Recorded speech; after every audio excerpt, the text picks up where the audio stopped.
So basically, just to start off, everyone that's gone already, you guys set the standard so high. I'm like, and I was just thinking, I'm like trying to brainstorm of a topic. It was like so hard for me to think of one. But I found a common ground with every single person that has already gone, is change. And change is something that we can't control at all. And for the most part, it shapes us to be who we are today. I never really had a concept of that. Even though I was growing up, things were changing around me. I guess I just didn't put it into perspective the way that I've noticed it over the past couple of years.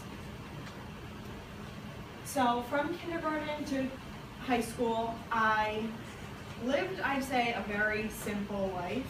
Nothing has really dramatic has happened to me, like some of you guys in here. I lived in the same hometown from kindergarten to high school. Changing grades was the same. I had all the same group of friends. Nothing was really different for me. I went with the flow. I'd say everything was pretty routine. So other than getting a job in high school, I still had my friends and I still lived with my family, and it was pretty much the same. I was always felt, I guess the way to describe it was, I just kind of felt safe where I was.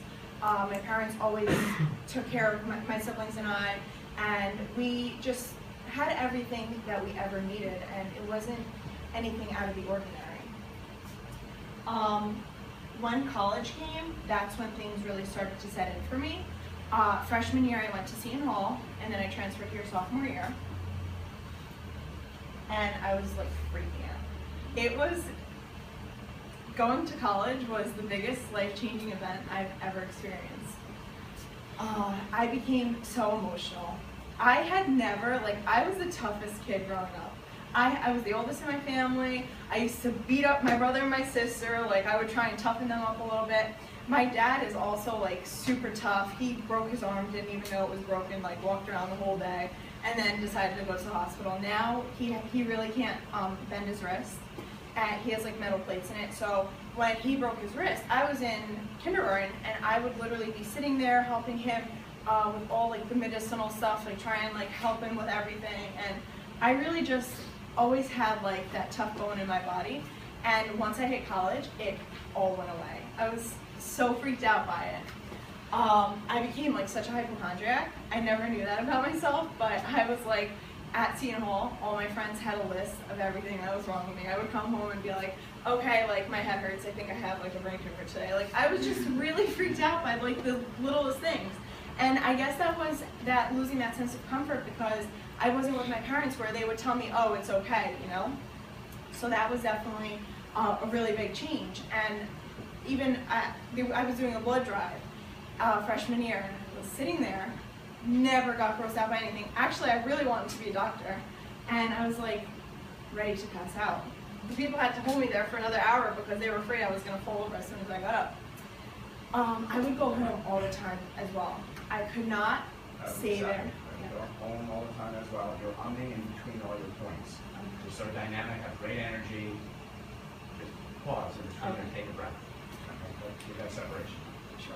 So I would go home all the time, and I think the whole problem was, the reason why I was freaking out so much, why I didn't feel like myself, and all this change was starting to set in, was because I had never been away from home. I didn't, Seton Hall, there was not one person from my high school that went there, so I had to start over and make all new friends. And I would actually come to Rutgers a lot because a lot of my friends were here. So I would take the trip down, and Rutgers was my #1 choice school. So I kind of realized that throughout everything, I really wanted to be here, and then I ended up transferring. But even though I was here, so many things were still changing for me, and I could not wrap my head around it. I would go home and I would see that my dad, he's starting to get older, his hair is turning more gray. I was oh my God, what's happening? And I really just could not understand why time was going by so fast. I was actually crying on my 21st birthday. I did not want to get older. I'm okay, I think I'd rather just stick to a fake ID because it was working fine for me. And I really just did not want to be getting older. It was just something that clicked, and I realized that time is only going, this was the point that I wanted to reach, And now that it was there, I was like, I'd rather just run away and turn back. But also, daylight, as weird as it might sound, I was at Seton Hall freshman year, and even though the seasons change, the time changes all the time, I realized that even now, for this class, if you guys notice, the beginning of the year, September, we would all come to class, it was still light out. And now it's dark, and I'm like, okay, like, why is this happening? All these changes that are so normal really started to hit me, and I just, for the longest time, and this whole presentation has helped me realize that things aren't going to stop changing. You have to take advantage of all the time that you have. Things change for the better, and some things that happen are just obviously going to change you, but even thinking back, there's songs that you listen to, let's say on the radio, and they're a throwback. When you think about it, you still have memories from that time when that song played, even though you might not have realized it back then. Don't take anything for granted. And actually, last week, so when I was thinking of a topic, I really was struggling, like I said earlier. I really couldn't think of something.